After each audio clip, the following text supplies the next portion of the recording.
തിരുവചനം തിരുവചനം.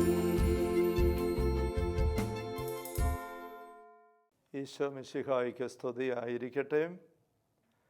പരിശുദ്ധ അമ്മയുടെ മാധ്യസ്ഥം നമുക്ക് ഒരുമിച്ച് പ്രാർത്ഥിക്കാം. ദൈവകൃപ നിറഞ്ഞ മറിയമേ സ്വസ്തി, കർത്താവ് അങ്ങയോട് കൂടെ സ്ത്രീകളിൽ അങ്ങ് അനുഗ്രഹിക്കപ്പെട്ടവളാകുന്നു. അങ്ങയുടെ ഉദരത്തിൻ്റെ ഫലമായി ഈശോ അനുഗ്രഹിക്കപ്പെട്ടവനാകുന്നു. പരിശുദ്ധ മറിയമേ തമ്പുരാൻ്റെ അമ്മേ, പാപികളായി ഞങ്ങൾക്ക് വേണ്ടി ഇപ്പോഴും ഞങ്ങളുടെ മരണസമയത്തും തമ്പുരാനോട് അപേക്ഷിച്ച് കൊള്ളണമേ. പിതാവിനും പുത്രനും പരിശുദ്ധാത്മാവിനും സ്തുതി, അതിലെ പോലെ ഇപ്പോഴും എപ്പോഴും എന്നേക്കും. ആമേൻ. ഈശ്വരേറ്റം സ്നേഹിക്കപ്പെട്ട സഹോദരരെ, വിശുദ്ധ യോഹന്നാൻ്റെ 1-ാം ലേഖനത്തിൽ 5-ാമത്തെ അധ്യായം 18 മുതലുള്ള തിരുവചനങ്ങൾ. ദൈവത്തിൽ നിന്ന് ജനിച്ച ഒരുവനും പാപം ചെയ്യുന്നില്ല, ദൈവപുത്രൻ അവനെ സംരക്ഷിക്കുന്നു എന്ന് നാം അറിയുന്നു. ദുഷ്ടൻ അവനെ തൊടുകയുമില്ല. നാം ദൈവത്തിൽ നിന്നുള്ളവരാണെന്നും ലോകം മുഴുവൻ ദുഷ്ടൻ്റെ ശക്തി വലയത്തിലാണെന്നും നാം അറിയുന്നു. ദൈവപുത്രൻ വന്നെന്നും സത്യസ്വരൂപനെ അറിയാനുള്ള കഴിവ് നമുക്ക് നൽകിയെന്നും നാം അറിയുന്നു. നാം ആകട്ടെ സത്യസ്വരൂപനിലും അവിടുത്തെ പുത്രനായ യേശു ക്രിസ്തുവിലുമാണ്. ഇവനാണ് സത്യദൈവവും നിത്യജീവനും. കുഞ്ഞുമക്കളെ, വിഗ്രഹങ്ങളിൽ നിന്ന് അകന്നിരിക്കുവിൻ. യോഹന്നാൻ അപ്പോസ്തലൻ കുഞ്ഞുമക്കളെ വാത്സല്യത്തോടെ വിളിച്ചുകൊണ്ട് വളരെ ഗൗരവമുള്ള ഒരു മുന്നറിയിപ്പ്, അതോടൊപ്പം തന്നെ വലിയൊരു വചന വാഗ്ദാനവും നൽകുന്ന വചനഭാഗമാണല്ലോ നാം ശ്രദ്ധിച്ചത്. മുന്നറിയിപ്പ് ഇതാണ്: ലോകം മുഴുവനും ദുഷ്ടൻ്റെ ശക്തി വലയത്തിലാണ്. സംരക്ഷണം ഇതാണ്: ദുഷ്ടൻ നമ്മളെ തൊടുകയില്ല. അതിൻ്റെ കാരണം അപ്പോസ്തലൻ പറയുന്നുണ്ട്, നാം സത്യസ്വരൂപനിലാണ്. അതുകൊണ്ടത് ഒരു വ്യവസ്ഥയും ഇല്ലാത്ത ഒരു സംരക്ഷണ വാഗ്ദാനം അല്ല. അപ്പോസ്തലൻ അതുകൊണ്ട് പറഞ്ഞു നിർത്തുന്നത് ഇതാണ്: കുഞ്ഞുമക്കളെ, വിഗ്രഹങ്ങളിൽ നിന്ന് ഓടി അകലുവിൻ. വിഗ്രഹം എന്ന് പറയുന്നത് ദൈവത്തെ മാറ്റി വെച്ചിട്ട് തൽസ്ഥാനത്ത് പ്രതിഷ്ഠിക്കപ്പെടാൻ ഇടവരുന്നത് എന്തുവാണ്? ദൈവത്തിന് പകരമായിട്ട് നിൽക്കാനായിട്ട് കയറി വരുന്നത് സാത്താനാണ് ഒന്നാമത്തെ വിഗ്രഹം. അവൻ നേരിട്ട് അനേകരുടെ ജീവിതങ്ങളിൽ ഈ നാളുകളിൽ കയറി പറ്റുന്നത് നമുക്കറിയാം.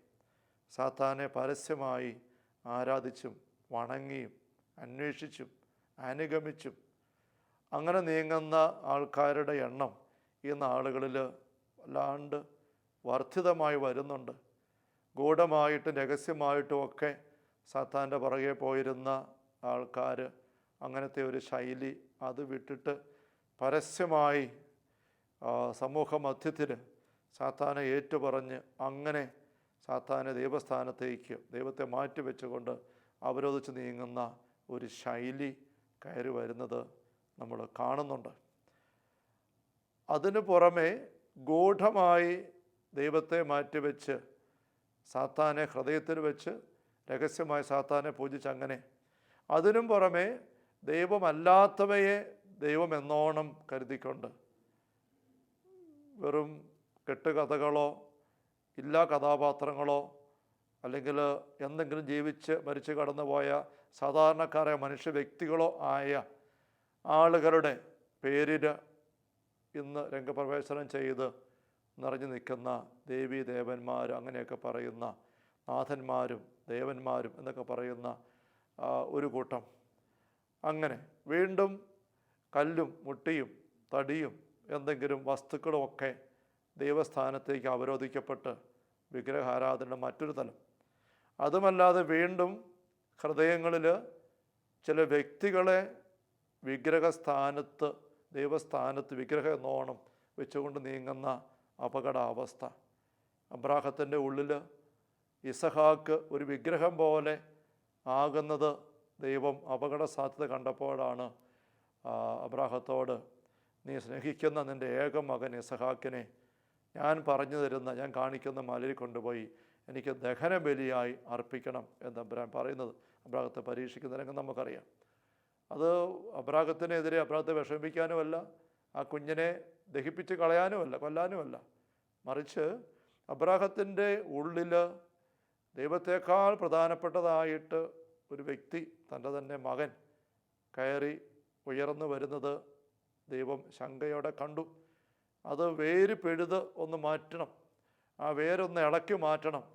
ചെടിച്ചട്ടിയിലെ ചെടി വെക്കുന്ന സ്ഥലത്ത് വേരിറക്കാൻ പാടില്ല. അതുകൊണ്ട് ഇടയ്ക്കിടയ്ക്ക് മണ്ണിൽ വെച്ചിരിക്കുന്ന ചെടിച്ചട്ടി ഒന്ന് ഇളക്കി വെക്കാറുണ്ട്. അല്ലെങ്കിൽ അതിൽ വെള്ളം പോകാനുള്ള ദ്വാരം ഇട്ടിരിക്കുന്നതിലൂടെ ചെടിയുടെ വേര് ഇറങ്ങി ആ വേര് മണ്ണിലേക്ക് ഇറങ്ങിയാൽ ചെടി പിന്നെ അവിടെ ചട്ടി മാറ്റുമ്പോൾ വേര് പറിയും, വേര് മുറിയും, അത് ചെടിയെ ഇളക്കും, വാട്ടവും കോട്ടവും ഉണ്ടാക്കും. നമ്മളും മറ്റൊന്നിലേക്കും നമ്മുടെ വേരിറക്കാൻ പാടില്ല ദൈവത്തിലല്ലാതെ. അപ്പോൾ ഈ ഇസഹാക്ക് എന്ന മകനിലേക്ക് അബ്രാഹത്തിൻ്റെ വേരുകൾ ഇറങ്ങുന്നതായിട്ട് കണ്ടപ്പോൾ അബ്രാഹമാകുന്ന ചെടിച്ചട്ടിയെ തമ്പുരാനൊന്ന് ഇളക്കി വെക്കാൻ ആഗ്രഹിച്ചു. അതാണ് പറഞ്ഞത്, അവനെ നീ ദഹനബലിയായിട്ട് അർപ്പിക്കുക. അബ്രാഹം അതിന് തയ്യാറായി.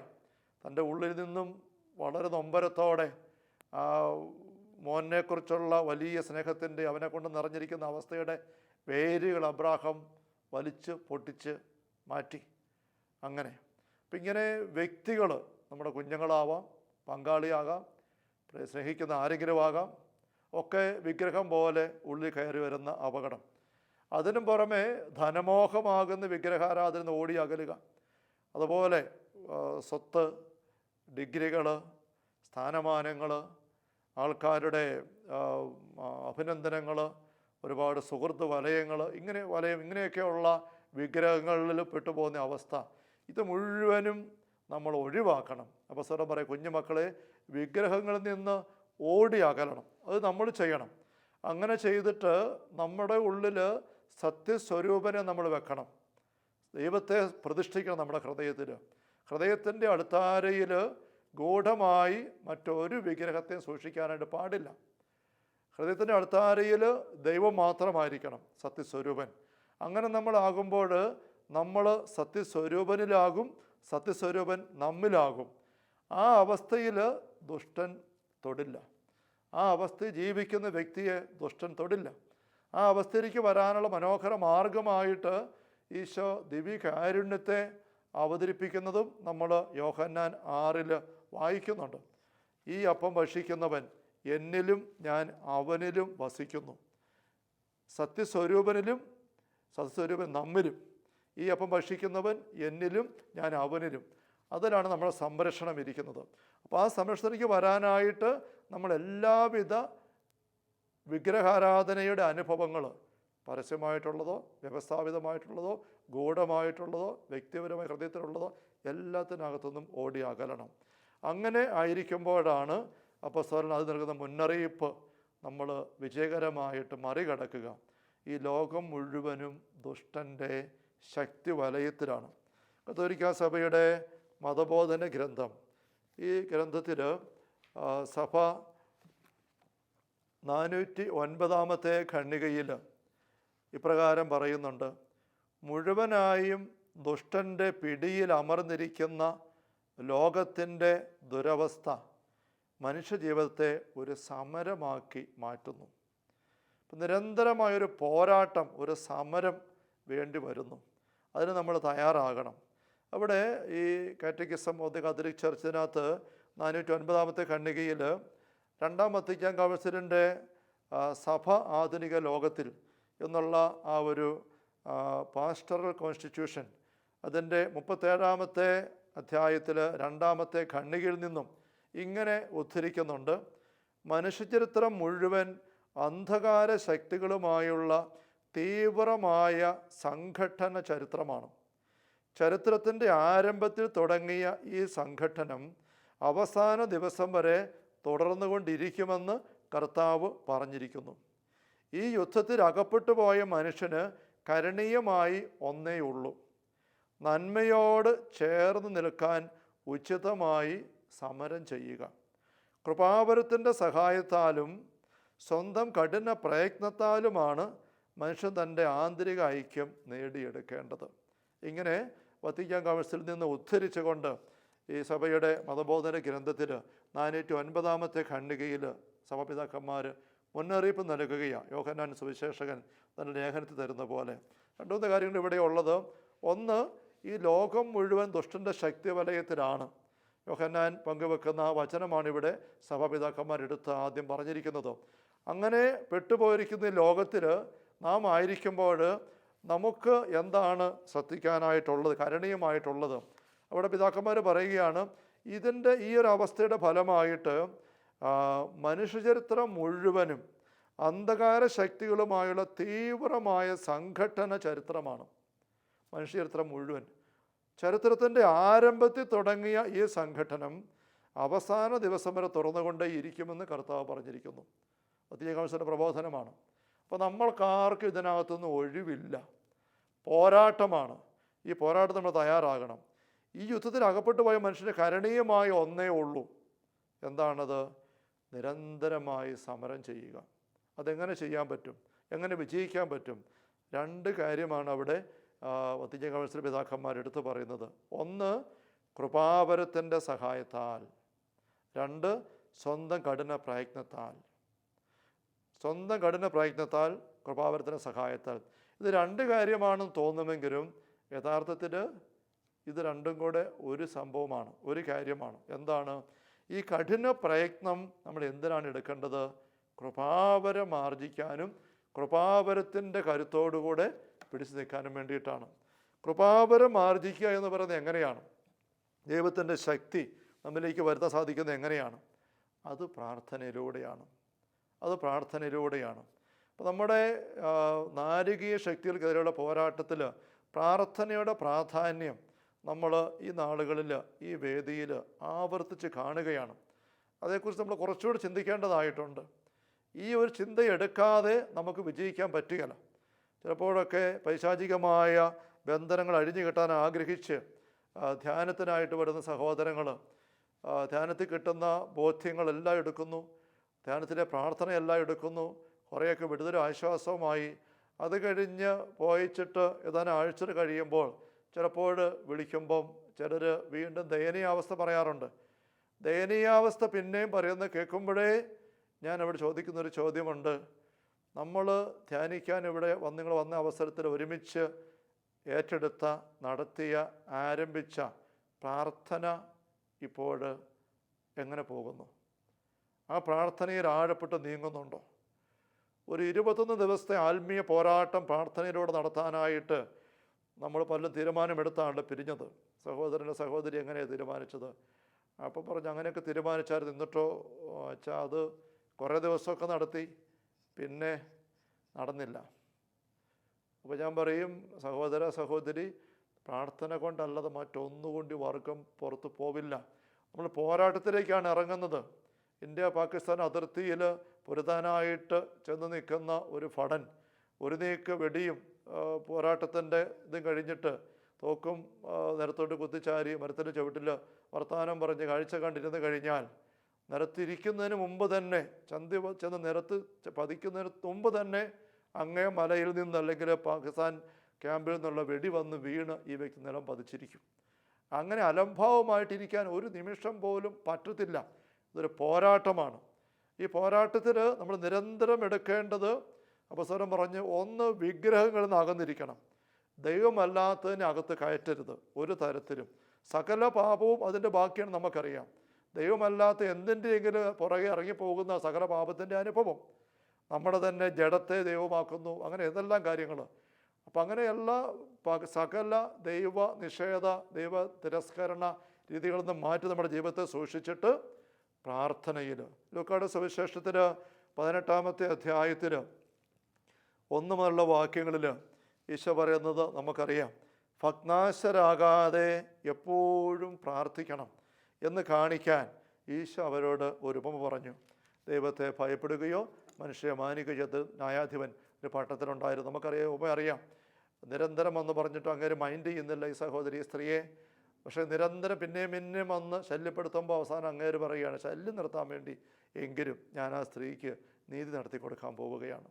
ഇത് ഈശോ പറയുന്ന ന്യായാധിപൻ നീതികേടിനെ പറ്റി പറയാൻ വേണ്ടിയല്ല, മറിച്ച് ഈശോ അത് കഴിഞ്ഞ് പറയുന്ന വാക്യം എന്താണ്? 6-ാം വാക്യം വെച്ച് പറയുകയാണ്, നീതിരഹിതനായ ആ ന്യായാധിപൻ പറഞ്ഞത് എന്തെന്ന് ശ്രദ്ധിക്കുവിൻ, എന്തെന്ന് ശ്രദ്ധിച്ചേ ഞാൻ നീതി നടത്തി കൊടുക്കും. ശല്യം കാരണം നിരന്തരമായ സ്ത്രീയെ ശല്യപ്പെടുന്നല്ലോ.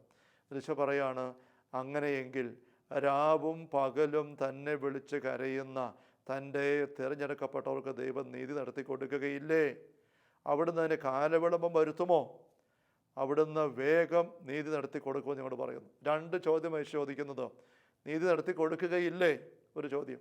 2ാം ചോദ്യം, കാലവിളംബം വരുത്തുമോ? ഈ 2 ചോദ്യത്തിനും ഈശോയ്ക്ക് ഉത്തരം തരാൻ ധൃതിയാണ് ഉത്തരം നൽകാൻ. അവിടെ ഈശോ ഒറ്റ വാക്യത്തിൽ ഉത്തരം കൊടുക്കുകയാണ്. അവർക്ക് വേഗം നീതി നടത്തി കൊടുക്കും. ഒറ്റ വാക്യത്തിൽ 2ൻ്റെ ഉത്തരം വരികയാണ്. നീതി നടത്തി കൊടുക്കും, കാലവിളംബം വരുത്തില്ല, വേഗം നടത്തി കൊടുക്കും എന്ന് നിങ്ങളോട് പറയുന്നു. ദൈവത്തിൻ്റെ ഭാഗത്തുനിന്ന് ഒരിക്കലും ഒരു വീഴ്ച വരികയല്ല. ദൈവത്തിൻ്റെ ഭാഗത്ത് ഒരിക്കലും കാലവിളംബം വരുത്തുകയല്ല. നമ്മൾ പാപികളായിരിക്കെ തന്നെ, നമ്മളാരും അറിയുന്നതിന് ചോദിക്കുന്നതിന് മുമ്പ് തന്നെ ദൈവം തൻ്റെ ഏകപുത്രനെ ബലിയായി നമുക്ക് വേണ്ടി അയച്ച് ബലിയാക്കി തീർത്ത് നമ്മുടെ പൈശാചിയെ കെട്ട് അഴിക്കാൻ സ്നേഹത്തോടെ തയ്യാറായ സ്നേഹിക്കുന്ന വ്യക്തിയാണ് ദൈവം എന്ന് നമ്മൾ കാണുന്നുണ്ട്, വചനത്തിൽ കാണുന്നുണ്ട്. ദൈവം ഒരിക്കലും കാലവിളംബം വരുത്തുകയില്ല, വേഗം നടത്തി കൊടുക്കും നീതി എന്ന് പറയുമ്പോൾ തന്നെയും 8ാം വാക്യം ഈശോയുടെ ഉള്ളിൽ മറ്റൊരു ചിത്രം കൂടെ കയറി വരുന്നുണ്ട്. എന്താണത്? എങ്കിലും മനുഷ്യപുത്രൻ വരുമ്പോൾ ഭൂമിയിൽ വിശ്വാസം കണ്ടെത്തുമോ? എന്താ ഈശോയ്ക്കൊരു നൊമ്പരം? മനുഷ്യപുത്രൻ വരുമ്പോൾ ഭൂമിയിൽ വിശ്വാസം കണ്ടെത്തുമോ? ഈ ഒരു വിശ്വാസം നഷ്ടപ്പെടാനുള്ള സാധ്യത ഈശോ കാണുന്നുണ്ട്. വിശ്വാസം നഷ്ടപ്പെടുന്ന എപ്പോഴാണ്? വിശ്വാസം എന്താ? ദൈവത്തിലുള്ള ആശ്രയമാണ്, ദൈവത്തോട് ചേർന്ന് നിൽക്കുന്ന അനുഭവമാണ്, ദൈവത്തിന് വിട്ടുകൊടുത്തുള്ള ജീവിത ശൈലിയാണ്. അത് നമുക്ക് തീർന്നു പോകാനുള്ള സാധ്യത. പ്രാർത്ഥിക്കുന്നവർക്കിടയിൽ തന്നെ അതെങ്ങനെ സംഭവിക്കാം? നമുക്കറിയാം, വിശ്വസിച്ച് പ്രാർത്ഥിച്ച് നീങ്ങുന്ന വ്യക്തി പ്രാർത്ഥിക്കുന്ന കാര്യങ്ങൾ കൃത്യം നടന്നു കിട്ടിയാൽ ഒരിക്കലും വിശ്വാസം കെട്ടുപോകില്ല, വിശ്വാസം കൂടുകയുള്ളൂ. കണ്ടോ, ഞാൻ പ്രാർത്ഥനയെ വെച്ചു, അതെനിക്ക് നടന്നു കിട്ടി, കെട്ടുകൾ അഴിഞ്ഞു, ദൈവമേ നന്ദി, വിശ്വാസം ജ്വലിക്കും. അപ്പോൾ വിശ്വാസം കെട്ടുപോകുന്ന അവസ്ഥ വരണമെങ്കിലോ പ്രാർത്ഥിച്ചിട്ടും പരിശ്രമിച്ചിട്ടും കാത്തിരുന്നിട്ടും നടക്കുന്നില്ല. കാലവിളംബം, ഇവിടെ ഈശോ പറയണത് അവിടുന്ന് കാലവിളംബം വരുത്തുമോ? ഇല്ല, വേഗം നീതി നടത്തി കൊടുക്കും. പിന്നെങ്ങനെയാണ് ഈ വിശ്വാസം നഷ്ടപ്പെടാൻ സാധ്യത? കാലവിളംബം കൊണ്ടേ സാധ്യതയുള്ളൂ. ആ കാലവിളംബം എങ്ങനെ വരുന്നു? അത് ദൈവം വരുത്തുന്ന ഈശോ പറയുകയാണ്. പിന്നെ എങ്ങനെ കാലവിളംബം വരിക? ആ ഒരു സാധ്യത ഈശോ മനസ്സിൽ കാണുകയാണ്. പത്രോസിൻ്റെ പൈശാചിക ആക്രമണത്തെക്കുറിച്ച് മുന്നറിയിപ്പ് ഈശോ കൊടുക്കുമ്പോൾ നമ്മൾ വേദിക്കകത്ത് ശ്രദ്ധിച്ചാണല്ലോ. ലൂക്ക 22:31 സാത്താൻ ഗോതമ്പ് പോലെ നിന്നെ പാറ്റി കുടിക്കാൻ ആഗ്രഹിക്കുന്നു നിങ്ങളെ എന്ന് പറയുമ്പം അത് അങ്ങനെ പത്രോസ് പൈശാചിൻ്റെ ആക്രമണത്തിൽ വീഴും എന്ന് കണ്ടിട്ട് ഈശോ പ്രാർത്ഥിക്കുമ്പോൾ ഈശോ പറഞ്ഞ വാക്കിയതാണല്ലോ, നിൻ്റെ വിശ്വാസം ക്ഷയിക്കാതിരിക്കാൻ നിനക്ക് വേണ്ടി ഞാൻ പ്രാർത്ഥിച്ചിട്ടുണ്ട്. നിൻ്റെ വിശ്വാസം ക്ഷയിക്കാതിരിക്കാൻ. ഇവിടെ ഈശോ പറയുകയാണ്, മനുഷ്യപുത്രൻ വരും വിശ്വാസം കണ്ടെത്തുമോ? പത്രോസിൻ്റെ വിശ്വാസം കെട്ടുപോകരുത്, നമ്മൾ ആരുടെയും വിശ്വാസം കെട്ടുപോകരുത്. നമ്മൾ വേദിയിൽ നേരത്തെ ചിന്തിച്ചിട്ടുള്ളൊരു വചനഭാഗമാണ് ദാനിയേലിൻ്റെ പുസ്തകം 10-ാം അധ്യായം. ദാനിയേൽ ദൈവത്തിൻ്റെ പക്കൽ ശരിയായി അറിയുന്നതിന് വേണ്ടി പ്രാർത്ഥിക്കുകയാണ്. പ്രാർത്ഥന ആരംഭിച്ചു, ഉപവാസം എടുത്ത് നോയമ്പെടുത്ത പ്രാർത്ഥിക്കുന്ന വചനം പറയുന്നുണ്ട്. ദാനിയേൽ 10-ന്റെ ആദ്യ വാക്യങ്ങൾ മുതൽ അതേപ്പറ്റി പറയുകയാണ്. നോയമ്പെടുത്ത് പ്രാർത്ഥിക്കുകയാണ്. രുചികരമായ ഭക്ഷണം ആസ്വദിക്കുകയോ വീഞ്ഞ് ഉപയോഗിക്കുകയോ മാംസം ഉപയോഗിക്കുകയോ ഒന്നും ചെയ്യാതെ അങ്ങനെ സ്വയം എളുപ്പപ്പെടുത്തി വിലാപം ആചരിക്കുകയായിരുന്നു. വിലാപം ആചരിക്കുക എന്ന് വെച്ചാൽ കരഞ്ഞുകൊണ്ടിരിക്കുക എന്നുള്ള അർത്ഥം. തമ്പുരാൻ്റെ മുമ്പിൽ ഇവിടെ നമ്മൾ കണ്ടതുപോലെ രാവും പകലും തന്നെ വിളിച്ച് കരയുന്ന തൻ്റെ തിരഞ്ഞെടുക്കപ്പെട്ടവർ. ആ കരച്ചിലെന്ന് പറയുന്നത് വെറുതെ വാ തുറന്ന് കാറുന്നതല്ല, മറിച്ച് ആത്മാവ് തമ്പുരാൻ്റെ പക്കലേക്ക് നിരന്തരം പ്രാർത്ഥനയിൽ ഉയരുന്നതാണ്. രാവും പകലും, രാത്രി ഉറങ്ങുന്നേയില്ല, പകൽ വേറെ ഒന്നിനും പോകുന്നേയില്ല എന്നർത്ഥമില്ല. രാത്രി ഉറങ്ങേണ്ടത് ഉറങ്ങുന്നുണ്ട്, പകൽ മറ്റു കാര്യങ്ങൾ ചെയ്യുന്നുണ്ട്. പക്ഷെ നിരന്തരം ഉള്ളിൽ തമ്പുരാൻ്റെ പക്കൽ ഒരു നിലവിളി പോലെ ഉള്ളു പ്രാർത്ഥന ഉയരുകയാണ്. അങ്ങനെ ദാനിയേൽ പ്രാർത്ഥിച്ചു. ഒരു ദിവസം രാവിലെ ആരംഭിച്ചു, വൈകുന്നേരമായിട്ടും ഒരു ഫലവും ഇല്ല, ഒരു ഉത്തരവും ഇല്ല. 2-ാം ദിവസം വൈകുന്നേരം വരെ പ്രാർത്ഥന ഇങ്ങനെ നീങ്ങുന്നു, ഒരു മെച്ചവും ഇല്ല, ഒരു ഉപകാരവും ഇല്ല. 3-ാം ദിവസം പൂർത്തിയാകുന്നു, പക്ഷേ ഒരു ഉത്തരവും കിട്ടുന്നില്ല. 4-ാം ദിവസം, 5-ാം ദിവസം, 6-ാം ദിവസം. ദാനിയേൽ വിചാരിക്കുക 7 ദിവസം, യഹൂദർക്ക് 7 ഒരു പ്രധാനപ്പെട്ട ദിവസം നമുക്കറിയാം. 7-ാം ദിവസം 7 ദിവസങ്ങൾ. 7-ാം ദിവസം വരെ സംഭവിക്കും ദാനിയേൽ ഓർത്ത് തീർച്ചയായിട്ടും ഒന്നും സംഭവിക്കുന്നില്ല. ദാനിയേൽ നിർത്തിയില്ല, എണീറ്റ് പോയില്ല. നമ്മൾ ശ്രദ്ധിക്കുന്ന സ്നേഹമുള്ളവരെ, ദാനിയേൽ നിർത്തിയില്ല. 8-ാം ദിവസം, 9-ാം ദിവസം, 10-ാം ദിവസം, 12, 14, 15, 2 ആഴ്ച പൂർത്തിയായി. ഒരുപക്ഷെ കൂട്ടുകാരും ദാനിയേലിനെ അറിയുന്ന ആൾക്കാരൊക്കെ നോക്കിക്കാണും, ഇവന് ഭക്ഷണം കഴിക്കാതെ ഈ നോയമ്പുമെടുത്ത് ഉപവാസമെടുത്ത് ഇങ്ങനെ ഇരുന്ന് പ്രാർത്ഥന പ്രാർത്ഥന പ്രാർത്ഥന പ്രാർത്ഥന, ഒരു കാര്യം നടക്കുന്നില്ലല്ലോ, ഒരു ഉപകാരം ഉണ്ടാകുന്നില്ല, ഒരു കാര്യം നീങ്ങുന്നില്ലല്ലോ, ഒരു ഉത്തരവ് കിട്ടുന്നില്ലല്ലോ, പിന്നെ എന്തിനാ അവരിങ്ങനെ ഇരിക്കുന്നത് ചിന്ത തോന്നി കാണും. ദാനിയേലിന് ചിന്ത വന്നു കാണും. പക്ഷേ അങ്ങനെ എണീറ്റില്ല. 16-ാം ദിവസം, 17-ാം ദിവസം, 18-ാം ദിവസം ഒരു ഉത്തരവില്ല. 20-ാം ദിവസം ഉത്തരമില്ല. ദാനിയേൽ നിർത്തുന്നില്ല. 21-ാം ദിവസം അപ്പോഴിതാ വചനം പറയുകയാണ്, ഗബ്രിയേൽ മാലാഖ കടന്നു വരികയാണ്. അന്നേരം അദ്ദേഹം പറയുകയാണ്, 12-13 വാക്യങ്ങൾ വായിക്കുകയാണ്, ദാനിയേലേ, ശരിയായി അറിയുന്നതിന് വേണ്ടി നീ ദൈവസന്നിധിയിൽ നിന്നെ തന്നെ എളിമപ്പെടുത്താൻ തുടങ്ങിയ ദിവസം മുതൽ നിൻ്റെ പ്രാർത്ഥന കേട്ടു, ദൈവസന്നിധിയിൽ കേട്ടു. നിൻ്റെ പ്രാർത്ഥന നിമിത്തം ഞാൻ വന്നിരിക്കുന്നത്. ശരിയായി അറിയുന്നതിന് വേണ്ടി നീ ദൈവസന്നിധിയിൽ നിന്നെ തന്നെ എളിമപ്പെടുത്തി പ്രാർത്ഥിക്കാൻ തുടങ്ങിയ ദിവസം മുതൽ നിൻ്റെ പ്രാർത്ഥന കേട്ടു.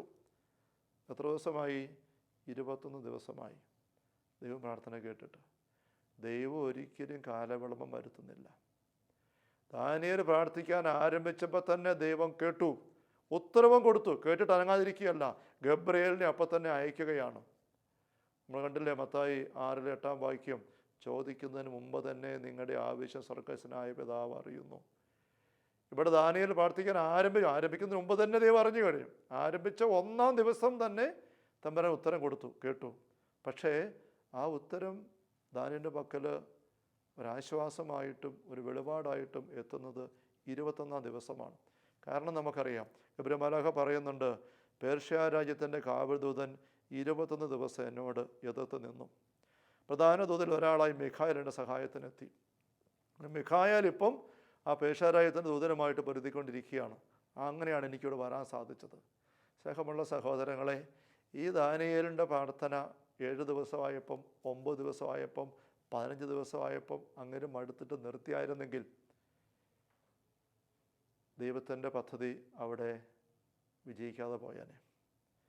ദൈവം അയച്ച ഗബ്രിയേൽ വന്നിട്ട് ആരെയും കാണാതെ, അല്ല ഗബ്രിയേലിനെ സ്വീകരിക്കാൻ ആളില്ലാതെ, ആ വെളിപ്പെടുത്തൽ സ്വീകരിക്കാൻ ദാനിയേലില്ലാതെ ഗബ്രിയേൽ മാലാഖ തിരിച്ചു പോകേണ്ടി വന്നേനെ. നമുക്ക് ഒരു കാര്യത്തിന് വേണ്ടി പ്രാർത്ഥിക്കാൻ നമ്മുടെ വിഗ്രഹങ്ങളുടെ പുറകെയുള്ള പോക്കിൻ്റെ പേരിലുള്ള പ്രാർത്ഥന ആയിരിക്കരുത്. അത് നമ്മൾ ശ്രദ്ധിക്കണം. തമ്പുരാൻ്റെ ആത്മാവ് പ്രേരിപ്പിച്ചിട്ട് നരകരാജ്യത്തിൻ്റെ കെട്ടുകൾ അഴിയാൻ, തിന്മയുടെ പിടുത്തങ്ങൾ മാറാൻ നമ്മൾ പ്രാർത്ഥന ആരംഭിക്കുമ്പം, സ്നേഹമുള്ളവരെ, ആരംഭിക്കുന്ന ദിവസം തന്നെ, നിമിഷം തന്നെ തമ്പുരാൻ്റെ പക്കലെത്തിയിട്ടുണ്ട്. തമ്പുരാനുള്ള ഉത്തരവ് നമുക്ക് അനുവദിക്കുന്നുണ്ട്. അവിടുത്തെ ദൂതനിതായി ഇറങ്ങിക്കഴിഞ്ഞു. പക്ഷേ നമ്മൾ മനസ്സിലാക്കണം, അതിനെ തടസ്സപ്പെടുത്താനും എതിര് പിടിക്കാനും തിന്മയുടെ സാന്നിധ്യങ്ങളുണ്ട്. ഈ ദാനിയേലിൻ്റെ സംഭവം നടക്കുന്ന നമുക്കറിയാം. ദാനിയേൽ പേർഷ്യ രാജ്യത്തിൽ ബാബിലോൺ നഗരത്തിൽ അടിമയായിട്ട് കഴിയുമ്പോൾ കാലഘട്ടത്തിലാണ്. ആ നാടും നഗരവും എല്ലാം തിന്മയുടെ അരൂപിയുടെ കയ്യിലാണ്. ദൈവത്തിന് സമർപ്പിതമല്ല. അവിടുത്തെ ദൈവവും ഒക്കെ ദേവീദേവന്മാരാണ്. അവിടെ സത്യദൈവത്തെ അവർ അറിഞ്ഞിട്ടില്ല. ദാവീദ് അവിടെ അടിമയായിട്ട് കഴിയുന്നു. ദാവീദിൻ്റെ ഉള്ളിൽ ദൈവത്തിന് സ്ഥാനമുണ്ട്. പക്ഷേ ആ അന്തരീക്ഷം, ആ പരിസരം മുഴുവനും തിന്മയ്ക്ക് അടിപ്പെട്ട് കിടക്കുകയാണ്. ദുഷ്ടൻ്റെ ശക്തി വലയത്തിലാണ് പ്രകടമായ രീതിയിൽ. അവിടെ അങ്ങോട്ട് ഗബ്രിയേൽ മാലാഖ കടന്നു വരുമ്പം അവിടെയുള്ള ദുഷ്ടൻ്റെ സാന്നിധ്യങ്ങൾ, പൈശാചിക അരൂപികൾ ആ ഗബ്രിയേൽ മാലാഖയെ തടയുകയാണ്. നേരത്തെ ഒരു മാലാഖയായിരുന്നു ഈ ദുഷ്ടൻ, ആ കാവൽദൂതൻ എന്ന് പറയുന്ന പേർഷ്യ രാജ്യത്തിൻ്റെ കാവൽദൂതൻ. മാലാഖയും കൂടിയാണ് പോരുന്നത്. ആ പോരാട്ടത്തിന് വിജയം കൈവരിക്കാനുള്ള സമയം ആവശ്യമുണ്ട്, സഹായം ആവശ്യമുണ്ട്. അത് നടക്കുന്നിടം വരെയും ദാനിയേൽ പ്രാർത്ഥന നിർത്താൻ പാടില്ല. നമ്മളും ആരംഭിച്ചിരിക്കുന്ന ഒരു പ്രാർത്ഥനാ പോരാട്ടവും, സ്നേഹമുള്ളവരെ, നിർത്തരുത്. ഈ ആത്മീയ പോരാട്ടം മനുഷ്യചരിത്രത്തിൻ്റെ ആരംഭം മുതൽ നമ്മുടെ മുമ്പിലുള്ളതാണ് എന്ന് സഭയുടെ കത്തോലിക്ക സഭയുടെ മതബോധന ഗ്രന്ഥത്തിൽ വത്തിക്കാൻ കൗൺസിലിൽ ഉദ്ധരിച്ചുകൊണ്ട് പിതാക്കന്മാർ പറയുന്നത് നമ്മൾ ശ്രദ്ധിച്ചു. ഈ പോരാട്ടത്തിൽ നമുക്ക് കരണീയമായിട്ടൊന്നേ ഉള്ളൂ, കഠിനമായ പ്രയത്നം വഴി കൃപാവരത്തെ സ്വീകരിച്ചിട്ട് തമ്പുരാൻ്റെ സമയം, തിന്മയെ മറികടക്കാൻ മാത്രം കൃപ നിറയാൻ വേണ്ടി കാത്തു നിൽക്കുക. ഭഗ്നാശരാകാതെ എപ്പോഴും പ്രാർത്ഥിക്കണം. മനുഷ്യപത്രം വരുമ്പോൾ വിശ്വാസം കണ്ടെത്തുമോ? ഈശോയ്ക്ക് ഒരു നൊമ്പരമുണ്ട്. വിശ്വാസമുള്ളവരുടെ കൂട്ടം സ്നേഹമുള്ളവരെ നമുക്കുമായിരിക്കാൻ പറ്റണം.